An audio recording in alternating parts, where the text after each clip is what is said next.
मित्रांनो, औषध सुरक्षा सप्ताह अभियानच्या अनुषंगाने आपण औषधं वापरताना काय काळजी घ्यावी याबाबत माहिती बघतोय. बऱ्याचदा आपल्याला एखादं इन्फेक्शन झालं तर अँटीबायोटिक दिलेलं असतं. त्याचा डोस आपण पूर्ण करत नाही. अँटीबायोटिक म्हणजे काय? तुम्हाला जे कुठलं इन्फेक्शन झालेलं आहे त्या सूक्ष्मजीवांना मारण्यासाठी आपण औषध घेतोय आणि आपण काय करतो, 1-2 गोळ्या घेतल्या, टॅबलेट घेतल्या आणि आपल्याला बरं वाटलं की ते औषध वापरायचं बंद करतो. यानं होतं काय?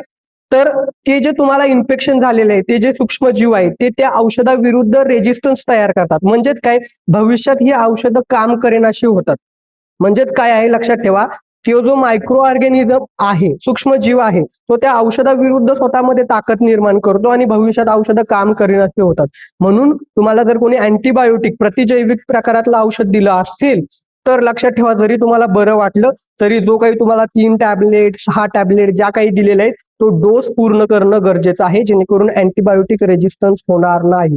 जसं आपण बोलतो ना, की रोज-रोज विषाचा 1 थेंब घेतला तर त्या विषाविरुद्ध आपल्या शरीरात ताकद होते. तसंच आहे, त्या सूक्ष्मजीवांना मारतोय आपण आणि ते थोडं घेतलं, मध्येच थांबवलं, तर त्या सूक्ष्मजीवांमध्ये देखील त्या औषधाविरुद्ध ताकद निर्माण होते आणि ही औषधं काम करेनाशी होतात.